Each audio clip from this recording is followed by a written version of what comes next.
La saga de Yago, de Manuel Velasco. Primera parte, de Galicia a Islandia. Capítulo 1. Un dragón en la niebla. Vaya susto que nos llevamos. Han pasado muchos años y lo he contado en numerosas ocasiones. Pero ahora, cuando por fin me dispongo a plasmarlo por escrito, todavía me estremezco al recordarlo. Aunque era verano, aquel día había amanecido brumoso y a una media mañana el sol seguía luchando por hacerse un hueco en aquel lugar del mundo. Ese lugar era Catoira, mi pequeña aldea gallega. A la bruma se añadían las tenues humaredas de las chimeneas, que parecían tener esa mañana cierta dificultad para ascender libremente por el aire. Solo el repiqueteo lejano del martillo de mi padre, el herrero, ponía un contrapunto al leve murmullo habitual de un día tranquilo dentro de la monótona vida cotidiana. Yo me encontraba con mi hermano Diego y con nuestros amigos Andrés y Alfonso.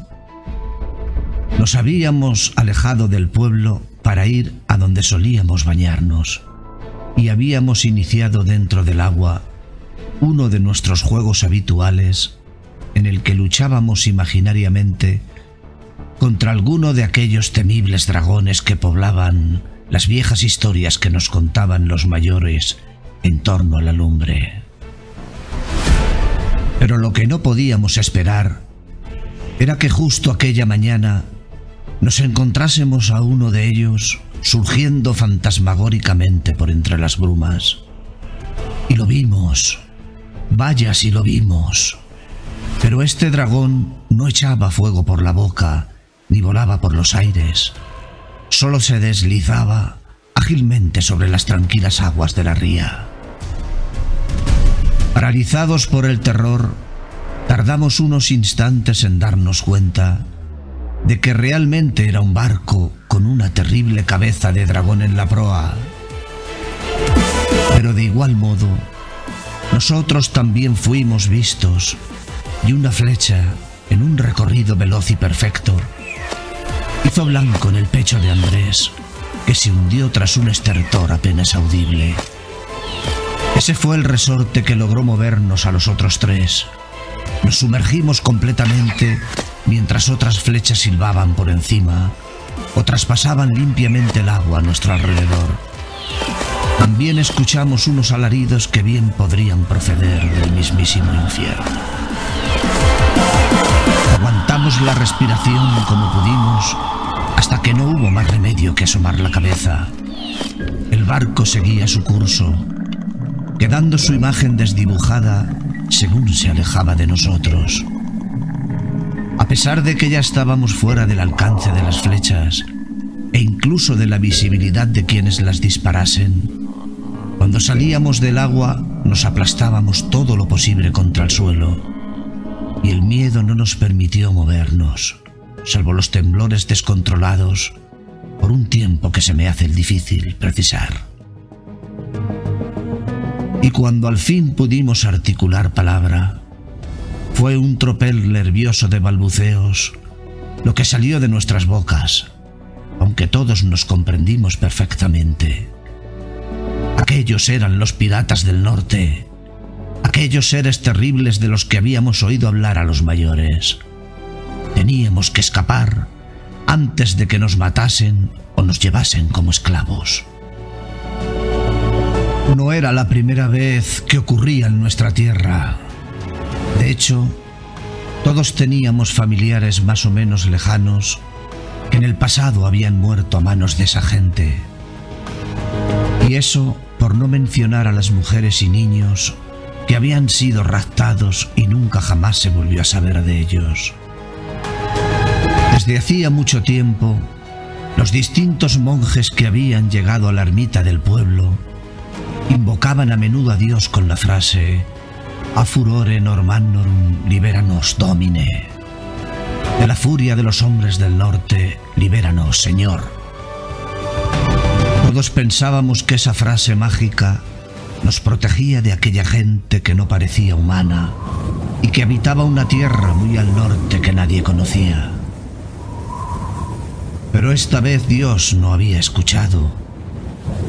O tal vez nos estaba castigando por vete a saber qué pecados cometidos. Así es como nos lo había prevenido en innumerables ocasiones el viejo monje, que decía misas en latín y se desesperaba porque no entendíamos la palabra del Señor. Por su parte, los viejos solían narrar la historia de cómo sus antepasados habían visto a aquellos diablos rabiosos por primera vez hacia el norte, siguiendo la costa, junto a la torre de Brigantia. Aquella vez el rey Ramiro les propinó una buena paliza y hasta les llegó a quemar la mitad de sus barcos. Nadie esperaba que volviesen, pero los vikingos regresaron unos 15 años más tarde e hicieron una carnicería en varios lugares del reino de Galicia. Con el tiempo, mercaderes, peregrinos y mercenarios trajeron noticias de Al-Ándalus, la extensa zona del sur dominada por los musulmanes, cuyas costas habían sido igualmente saqueadas. Tras aquellas incursiones hubo otras. El fuego y la muerte se aliaron con aquellos demonios y a su paso muchas poblaciones quedaron totalmente arrasadas. Y hubo algún obispo que volvió a sentarse en su sillón, solo gracias a la cantidad de plata que los suyos pagaron por el rescate. Pero ya habían pasado bastantes años desde el último saqueo, por lo que el estado de alerta se había relajado y nos habíamos hecho la vida tranquila.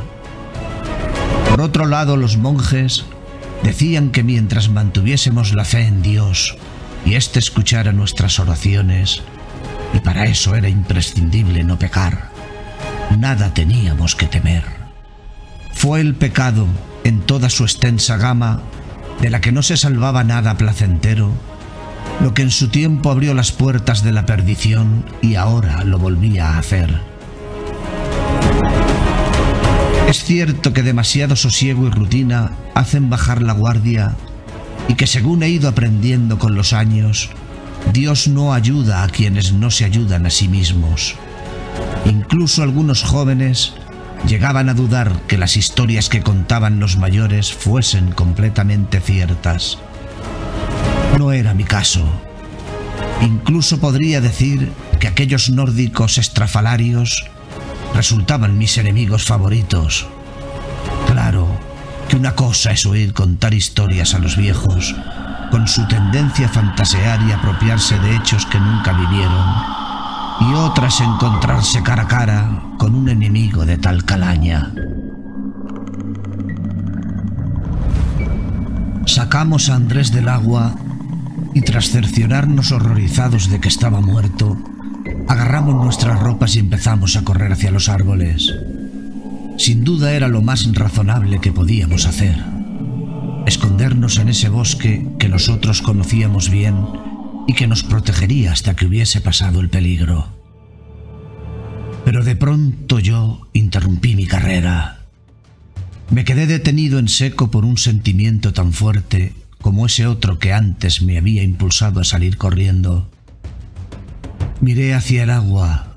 Solo quedaban las últimas perturbaciones en la superficie provocadas por la estela del dragón. Después miré en la dirección de mi aldea, que desde allí no podía ver, donde estaban mi casa y mi padre. Por último dirigí la vista hacia donde Diego y Alfonso apenas eran ya unas sombras moviéndose entre los árboles. Todo indicaba que yo debería seguirles. Esconderme hasta que lo que tuviera que pasar, fuera lo que fuese, hubiese pasado. Entonces fue cuando llegó el tañido urgente de la campana de la ermita, fuerte y claro, como si el sonido galopase sobre el viento solo para que yo lo escuchase. Eran los golpes rápidos que avisaban a toda la comarca de una emergencia. Pero esta vez me dio la impresión sonaba demasiado tarde, sin duda debido a la espesa bruma matinal. Mi padre no la puede oír, pensé, pero ignorando cualquier impulso racional por mantenerme a salvo, me puse los pantalones a toda prisa y salí corriendo en dirección a la aldea. Y lo hice tan rápido como pude, con el corazón tan desbocado que parecía querer salirse de mi pecho, con la garganta reseca, el estómago a punto de derretirse y los pies heridos por piedras y ramas, pero sin la más mínima duda de que era justamente eso lo que tenía que hacer. La campana dejó de sonar, pero no por eso hubo silencio. Según ganaba terreno, más fuerte me llegaba aquel vocerío inhumano que en una parte de mi ser se transformaba en deseos de abandonar. Era el grito de guerra de los vikingos, más temible que el aullido cercano de una jauría de lobos en un invierno de penurias. Un alarido capaz de aterrorizar al enemigo ya antes de comenzar la lucha. Pero yo continué corriendo como si hubiese entrado en un túnel que me permitiese traspasar esa densa ola que se extendía más y más, hecha con vibraciones de violencia y de muerte. Cuando llegué a la altura de las primeras casas, me pareció ver una escenificación de ese apocalipsis con que el viejo monje asustaba a la gente desde el púlpito. Docenas de frases inconclusas pasaron por mi cabeza en un instante, pero no les permití quedarse. Ante mí tenía algo más apremiante que los recuerdos del fraile. El humo y las lágrimas no me impidieron contemplar cómo mis vecinos caían muertos, con terribles muecas de dolor en sus rostros, unas veces enteros y otras descuartizados por armas poderosas en manos de aquellos hombres altos y fuertes que parecían estar hechos para la guerra. Era una lucha totalmente desproporcionada, un salvajismo extremo que los aldeanos no tenían la mínima posibilidad de repeler. La confusión era total. Evitando ser visto, llegué hasta la herrería. La puerta estaba arrancada de cuajo y desde el interior llegaban ruidos de un violento forcejeo. Me sacudió un estremecimiento. Quise llamar a mi padre aun sabiendo que no me oiría, pero la voz se negaba a salir de mi garganta, invadido como estaba por un dolor que trascendía la mera sensación física. Solo el sonido de lucha me impulsó a entrar sin apenas ser consciente de ellos. Entonces vi como un vikingo terminaba de hacer un movimiento de arco con su espada y la cabeza de mi padre salía despedida contra una pared para caer después rodando cerca de mis pies. No lo dudé. Mi brazo se movió instintivamente hacia un martillo de mango largo que había sobre una mesa. Lo alcé con las dos manos y descargué todas mis fuerzas sobre la nuca de aquel hombre, que cayó fulminado sin llegar a saber quién lo atacaba. Poca protección tuvo de su fino casco de cuero. Algo me ocurrió entonces para lo que no tengo una explicación que dar. Grité con todas mis fuerzas, sentí una energía especial recorrer mi cuerpo, como la descarga de un rayo que traspasara cada una de mis extremidades y las obligara a actuar. La sentí expandirse por dentro y transformarse en una furia que ansiaba aplastar, destruir, despedazar, derramar más y más sangre. Tal vez me poseyó el espíritu de la venganza que se regocijaba en mi actitud. No es que entonces fuese consciente de todo esto.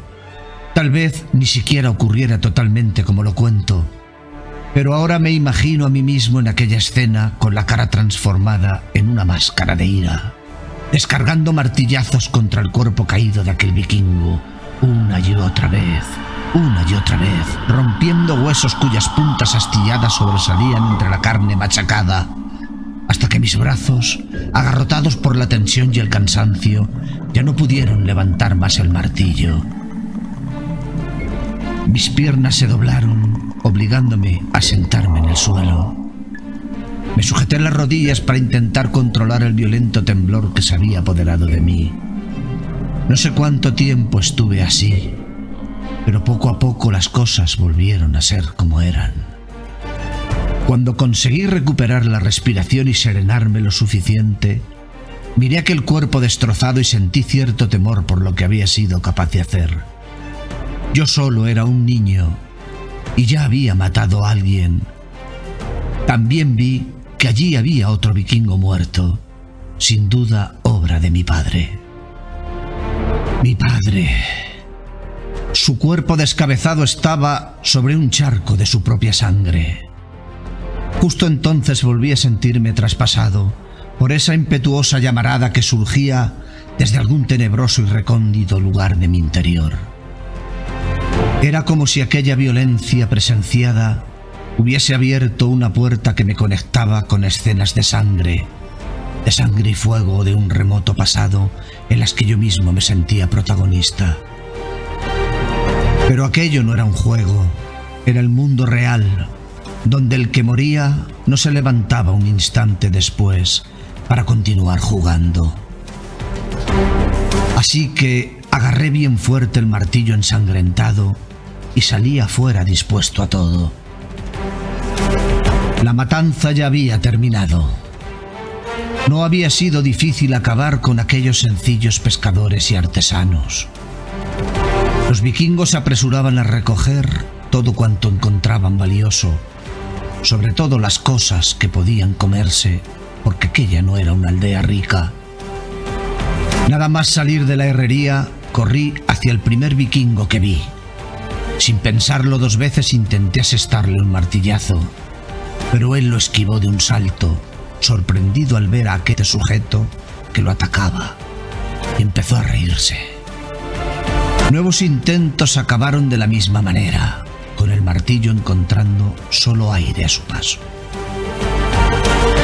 Por fin el vikingo dejó caer el saco que llevaba colgado a la espalda, sujetó el martillo al vuelo y arrancándolo de mis manos lo arrojó lejos.